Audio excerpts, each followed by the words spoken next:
नमस्कार दोस्तों, स्वागत है आपका आज़ाद एग्री करियर पॉइंट में।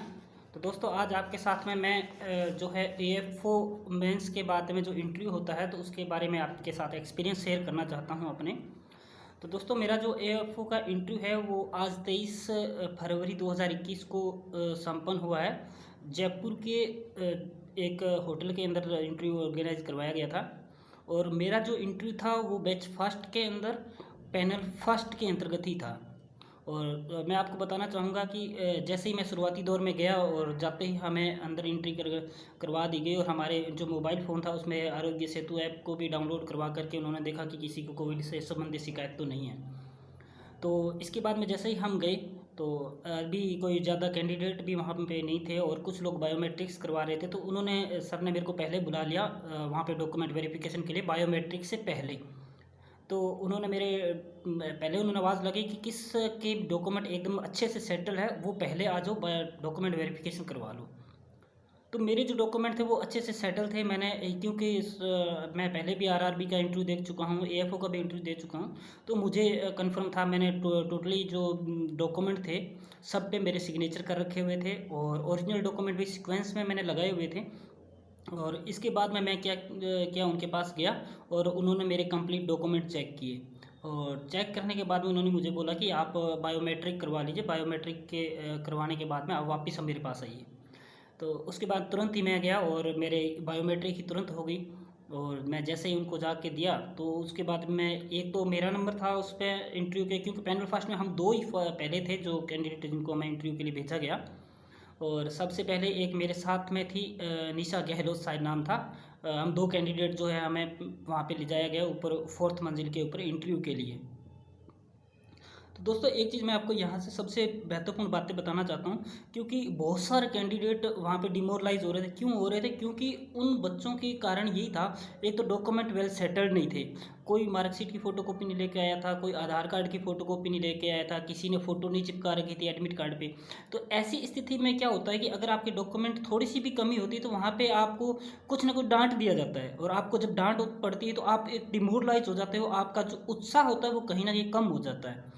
तो सबसे विशेष और महत्वपूर्ण जो बात है कैंडिडेट वो अपने डॉक्यूमेंट की, हालांकि वहाँ पे एक ही सेट चाहिए लेकिन मैं आपको ये कहना चाहूँगा आप कम से कम 2 सेट तो लेके जाइए डॉक्यूमेंट के। और उसमें से भी सीक्वेंस से आप जचाइए, सीक्वेंस से जमा करके डॉक्यूमेंट और वहाँ पे आप ले जा सकते हैं। तो सबसे महत्वपूर्ण रहेगा कि अगर आपके डॉक्यूमेंट सेटल होंगे तो आपको वहाँ पे बिल्कुल भी परेशानी नहीं होगी, 1% भी परेशानी नहीं होगी। अगर आपको परेशानी नहीं होगी तो आपका जो मनोबल है वो और ज़्यादा बढ़ेगा। जैसे आपने डॉक्यूमेंट वेरिफिकेशन कराने गए तो आपके 1 मिनट के अंदर डॉक्यूमेंट वेरिफिकेशन हो गया, तो आप लोगों के अंदर एक एनर्जी जनरेट होगी। इसमें आपको क्या खुशी मिलेगी, आपके अंदर इंटरव्यू देने की जो ये कह सकते हैं कि आपका बहुत ज़्यादा उत्सुकता हो जाएगी और आप वहाँ पर मार कम खाओगे। तो दोस्तों मेरा फर्स्ट पैनल के अंदर था, मैंने आपको बताया बैच फर्स्ट था, सुबह 8:30 बजे एंट्री थी और 8:30 के जैसे ही हमने एंट्री की तो मेरा 10-15 मिनट में ऑल ओवर काम कंप्लीट हो गया। और मुझे वहाँ से मेरे को और एक और जो निशा गहलोत थी उनको दोनों को हमें ऊपर भेज दिया गया। और हमारे साथ में एक जो थे उन्हीं के डिपार्टमेंट के वो मेरे साथ में डॉक्यूमेंट लेके हमारे और ऊपर चले गए। उसके बाद हमें बाहर वेट करने के लिए बोला और वहाँ पे पानी वगैरह की चाय की व्यवस्था होती है तो वो आपको दिक्कत नहीं है। सुबह अगर आपका जल्दी है तो वहाँ पे जा करके चाय पानी की जो है व्यवस्था होती है, आप लोग आराम से कर सकते हो। और दोस्तों जैसे ही पहले निशा मीना का वो सॉरी निशा गहलोत उनको अंदर बुलाया तो उनका इंटरव्यू भी लगभग एवरेज 15 मिनट चला था। तो एवरेज 15 क्योंकि दो ही कैंडिडेट थे, सुबह का पहला बैच पहला ही था उसका इंटरव्यू, उसका 15 मिनट चला। उसके बाद में जस्ट जैसे ही वो बाहर आई तो मुझे कॉल हुआ और मैं अंदर गया। पैनल के अंदर 5 लोग बैठे थे, एक तो पैनल के जो हेड होते हैं वो बैठे थे और उसके अलावा 3 लोग और थे जो जेंट्स थे और एक लेडीज़ मैम थी। तो सबसे पहले जाते ही सर ने मुस्कुराहट दी, प्लीज़ मैं ही कम इन सर बोला और उन्होंने बोला आइए। फिर मैंने good morning sir and good morning ma'am बोला और जैसे उन्होंने मुझे बैठने के लिए बोला मैंने थैंक यू बोल करके मैं बैठ गया वहाँ पे। शुरुआती जो हेड सर थे उनका पहला प्रश्न यही था कि अपने बारे में बताइए, मतलब आपका सेल्फ इंट्रोड्यूस कीजिए, आपका इंट्रो दीजिए। तो मैंने सर को इंट्रो दिया और इंट्रो देने के साथ में सर ने पहला जो प्रश्न मेरे से पूछा था, उन्होंने सर ने यही पूछा माइक्रो फाइनेंस क्या है। तो मुझे जानकारी थी माइक्रो फाइनेंस के बारे में, मैंने सर को माइक्रो फाइनेंस के बारे में बता दिया।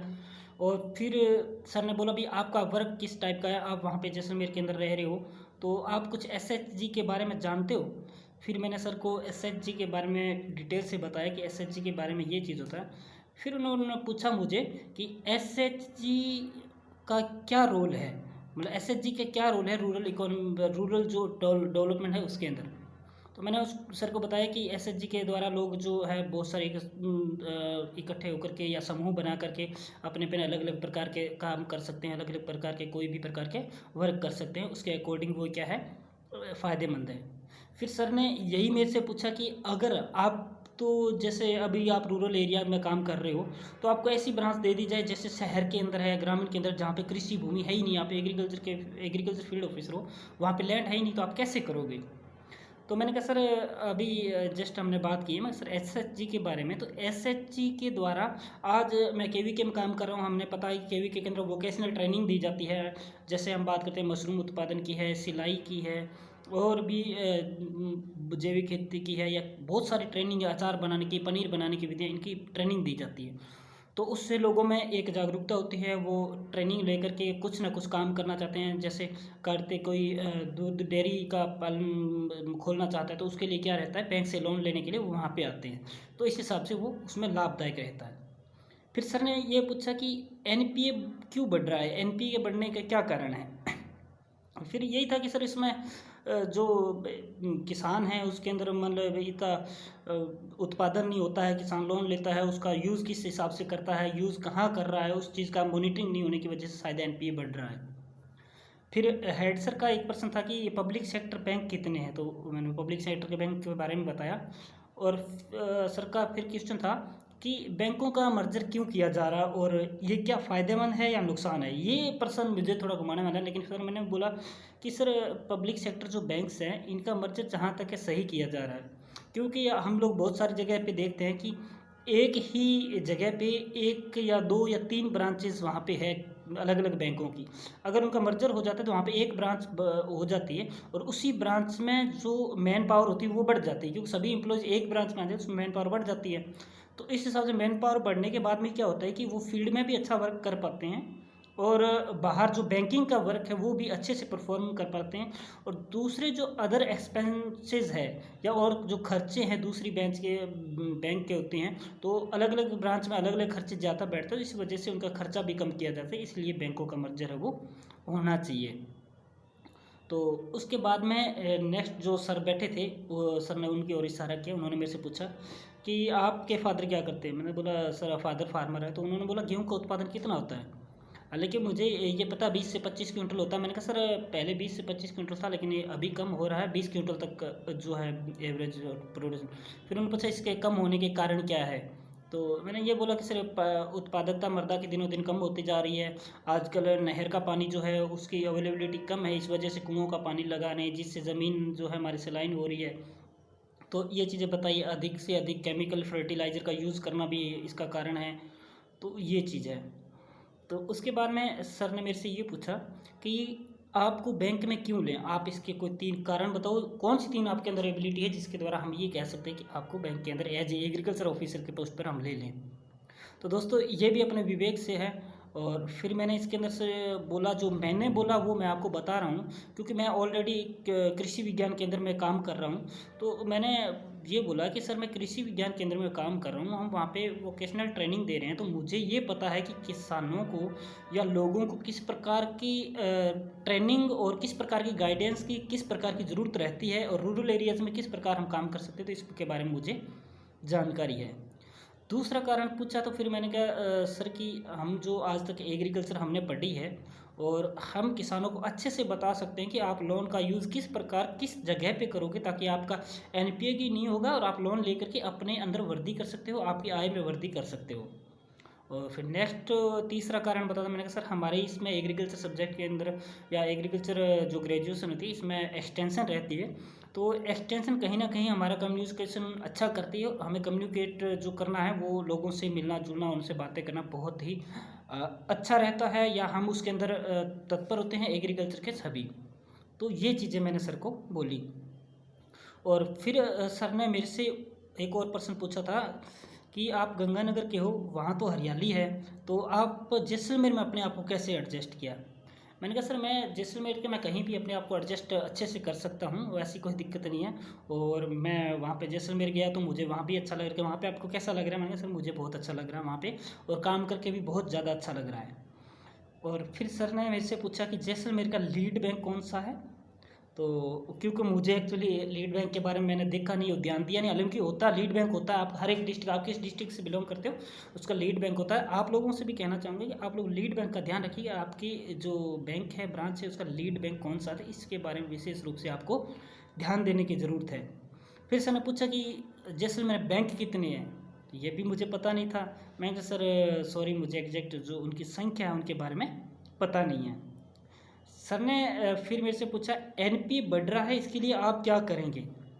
हालांकि ये प्रश्न मेरे से रिपीट हुआ है, क्योंकि सर ने पहले भी पूछा था एनपीए के बारे में, बाद में अब भी पूछ रहे हैं। तो इसमें मेरा यही जवाब था कि सर हम जिस भी फार्मर्स को हम लोन प्रोवाइड करवा रहे हैं, हमारी जिम्मेवारी यही नहीं होती कि हम कागजात देख के उसको लोन दे दिए, उसके बाद में हम ओनली रिकवरी तक करें। मैं जहाँ तक सर अपने आईडी से ये सोचता हूँ कि कहीं ना कहीं जैसे किसान को लोन दिया जा रहा है, तो हम उसको ऐसी टेक्निक बता सकते हैं, ऐसी चीज़ बता सकते हैं जिसके लिए वो क्या है कि अपने यहाँ लोन का सदुपयोग कर सकते हैं, उसको प्रोडक्टिविटी में लगाए। कहीं ना कहीं उसका उत्पादन इंक्रीज होना चाहिए, तो वो अपने उत्पादन के अंदर लगाएगा, तो उस चीज़ के बारे में उसको क्या होगा, किसान अच्छे से उत्पादन कर पाएगा। हम उसको मॉनिटरिंग करें, हम उससे जुड़े रहें किसान से। ये नहीं कि लोन देने के बाद भूल जाएं, किसानों से जुड़े और रखें, उनकी टेक्निक, उनको नई से नई टेक्निक, हमें एग्रीकल्चर के नाम में उसके अंदर नई टेक्निकों को उसको बता करके हम उसकी आय बढ़ा सकते हैं, इससे हमारा एनपीए कम हो जाएगा। उसके बाद में जो नेक्स्ट मैडम थे, मैडम ने मेरे से पूछा कि शुरुआती कि जैसलमेर में आप वर्किंग हो, तो आप बताइए जैसलमेर का दूसरा नाम। तो ऑब्वियसली आप लोग भी जानते होंगे जैसलमेर का दूसरा नाम स्वर्ण नगरी होती है। तो मैंने बोला मैम स्वर्ण नगरी है। फिर मैम ने पूछा मेरे को जैसलमेर की जो फेमस हवेली कौन सी है? तो मैंने बोला मैम जैसलमेर की हवेलियाँ तो बहुत सारी है, लेकिन पटुओं की हवेली जो है जैसलमेर की फेमस है। अब हालांकि मुझे ये थोड़ा याद था या पता नहीं ये गलत भी है कि ऐसे पता नहीं, लेकिन मैंने बोला पटुओं की।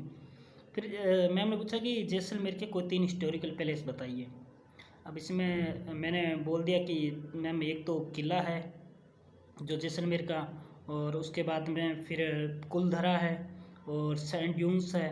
तो ये चीज़ें मैंने उस मैडम को बताई, और गढ़ीसर लेक के बारे में बताया मैंने, ये हिस्टोरिकल पैलेस है। फिर मैडम ने मेरे से ये और पूछ लिया कि बताइए किले की विशेषता क्या है उस किले की। मैंने कहा मैम किले की विशेषता तो विशेष रूप से कुछ ऐसा है नहीं, लेकिन किले के वो एक समुद्र में तैरता हुआ जहाज़ की तरह दिखाई देता है, ये उसकी विशेषता है जो उसको दिखाई देता है। और उसके बाद में नेक्स्ट जो सर थे, लास्ट जो उनके थे, उन्होंने बोला नो फ्रिल अकाउंट क्या होते हैं। अब दोस्तों नो फ्रिल अकाउंट के बारे में मैं आपको बताऊं, जिसको अब BSBDA बोला जाता है, ठीक है, बेसिक सेविंग डिपॉजिट अकाउंट। तो ये सेम एज ए वही है नो फ्रिल अकाउंट, ये क्योंकि मैंने पढ़ा भी हुआ है तो इस हिसाब से मैंने इसके बारे में बता दिया कि नो फ्रिल अकाउंट क्या होते हैं। फिर सर ने पूछा कि RBI क्या है। तो RBI ये सेंटर का बैंक है, एक सेंट्रल बैंक है, बैंकों का बैंक है, ये भारत का केंद्रीय बैंक है जो विशेष प्रकार के मॉनिटरी पॉलिसी जारी करता है, और मॉनिटरी पॉलिसी के बारे में पूछा। फिर सर ने पूछा कि नाबार्ड के कार्य बताइए। तो आपको पता है नाबार्ड एक रीफाइनेंसिंग एजेंसी है, और जो कि बैंकों को रीफाइनेंस करती है और बैंकों को जो बजट है वो अवेलेबल करवाती है। तो इस हिसाब से ये भी हम मान सकते हैं कि इसके बारे में, हालांकि मैं मेरे अपने ओपिनियन बता रहा हूँ, नाबार्ड जो है ये एक RBI और अदर जो बैंक है, रूरल एरियाज़ के बैंक है, ये PSUs बैंक है, उसके बीच में एक योजक कड़ी का भी काम करती है। और उसके बाद में सर से मेरे से पूछा इन्फ्लेशन क्या होता है। इन्फ्लेशन, ठीक है, जिसको शायद हिंदी मुझे कंफर्म नहीं है, इन्फ्लेशन मुद्रास्फीति ऐसा कुछ होता है। तो इन्फ्लेशन के बारे में पूछा। और इन्फ्लेशन में दोस्तों आपको बताना चाहूँगा, इन्फ्लेशन का देखो छोटा सा प्राय सीधी सी बातों, सर ने बोला एक ही लैंग्वेज में आपको उत्तर देना है। तो मैंने कहा सर इन्फ्लेशन का मतलब है कि जब किसी भी गुड्स एंड सर्विसेज का प्राइस जो होता है वो बढ़ता है, ठीक है, वस्तु और सेवाओं का रेट बढ़ जाता है, जबकि जो हमारे पास पैसा है उसकी वैल्यू कम हो जाती है, ठीक है, पूंजी होती है उसकी वैल्यू कम हो जाती है, तो उसको हम क्या कहते हैं, इन्फ्लेशन कहते हैं। फिर सर ने ये बोला कि इन्फ्लेशन को कंट्रोल कौन करेगा, कौन करता है, किस प्रकार से करता है। तो उसमें मैंने ये सब बोला था कि सर इन्फ्लेशन को कंट्रोल करने के लिए जो आरबीआई है वो मॉनेटरी पॉलिसी लाती है। तो फिर सर का ऊपर मेरे से और क्वेश्चन आ गया कि इस मॉनेटरी पॉलिसी में क्या टूल अपनाते हैं कि उसकी वजह से जो है इन्फ्लेशन आपका है वो कम हो जाता है। तो मैंने सर के यही बोला है जो बैंकों पर, जैसे हम आरआर रेपो रेट की बात करते हैं, रिवर्स रेपो रेट की बात करते हैं, एसएलआर सॉलिटरी लिक्विडिटी रेशियो की बात करते हैं, या सीआरआर कैश रिजर्व रेशियो की बात करें, इन सभी की जो दरें हैं उनको बढ़ा करके और आरबीआई जो है वो इस मॉनेटरी पॉलिसी के द्वारा जो इन्फ्लेशन की जो समस्या है वो कम कर सकती है। तो इस प्रकार से दोस्तों ऑल ओवर मेरा इंटरव्यू रहा, बहुत ही अच्छा रहा। और ठीक है, मुझे कुछ क्वेश्चन नहीं आए वो मैंने आपको बता दिया, हालांकि इसमें कुछ क्वेश्चन मैं भूल रहा हूँ, और बट ये क्वेश्चन जो थे मेरे को मैन जो मुझे अभी याद आए हैं, अभी तुरंत मैं आपके सामने लेके आया हूँ और आपके सामने अपलोड कर रहा हूँ। तो दोस्तों मैं आप लोगों को सभी से कहना चाहूँगा कि आप लोगों ने मेंस का एग्ज़ाम क्लियर किया है, आप एबल है तभी आप लोग यहाँ पे एएफओ के इंटरव्यू के लिए यहाँ तक पहुँचे हैं। और दूसरी बात है कि आप लोगों को एग्ज़ाम में जाने से पहले जो, या इंटरव्यू में जाने से पहले जो चीज़ें ध्यान देनी है, विशेष रूप से आप किसी भी प्रकार का इंटरव्यू दे रहे हो, आरआरबी का दे रहे हो, पीओ का दे रहे हो, एसओ का दे रहे हो, एएफओ या कुछ भी आप इंटरव्यू दे रहे हो, किसी भी प्रकार का इंटरव्यू दे रहे हो, सबसे जो पहली चीज़ होती है वो आपका डॉक्यूमेंटेशन कंप्लीट होना ज़रूरी है। अब कुछ बच्चे मैंने आपको बताया प्रॉब्लम्स करते हैं, 10वीं की मार्कशीट ले जाते हैं, प्रमाण पत्र नहीं ले जाता है, 12वीं की मार्कशीट है, प्रमाण पत्र नहीं है, आज उनको 5 साल हो गए उनको डिग्री की हुई, लेकिन वो अभी तक पीडीसी लिए हुए हैं, उनके पास डिग्री सर्टिफिकेट नहीं है। इस स्थिति में क्या करता है, आपको वहाँ पे रोक दिया जाता है। तो आप लोगों को क्या करना चाहिए, इंटरव्यू में जाने से पहले सबसे पहले अपने डॉक्यूमेंटेशन जो होते हैं उनको वेल सेटल कर लो, अच्छे से फाइल कर लो, 1-2 सेट तैयार करो, एक नहीं 2 सेट तैयार करो। उसमें आपका आधार कार्ड हो जाएगा, आपके बैंक का जो फॉर्म भरा फॉर्म हो जाएगा, कोलेटर हो जाएगा, और कोलेटर के साथ में दोस्तों जो आपकी अगर मोबाइल फ़ोन के अंदर आप आरोग्य सेतु लेके जाते हो तो ठीक है, नहीं यार, अन्यथा आपको उसमें कोविड वाला जो सर्टिफिकेट पीछे होता है वो आपको लेके जाना, जो कोलेटर के साथ में निकलता है, जिसमें अपन लोग उसमें अंडरटेकिंग देते हैं। और उसके बाद में 10th की मार्कशीट और उसका सर्टिफिकेट, फिर आपकी 12th की मार्कशीट उसका सर्टिफिकेट, फिर आपकी ग्रेजुएशन का जो डिग्री है, अगर आपने अभी हाल ही में ग्रेजुएशन की है तो उसकी आपको पीडीसी चलेगी। लेकिन अगर आप लोग 15, 16 या 17 तक में आपने डिग्री की है और आपके पास सर्टिफिकेट डिग्री का नहीं है तो पीडीसी थोड़ा चल तो जाएगी, लेकिन वहाँ पे आपको अड़चन होगा। इसके लिए आप लोगों को मैं एक बताऊँगा क्या उपाय आपको करना है।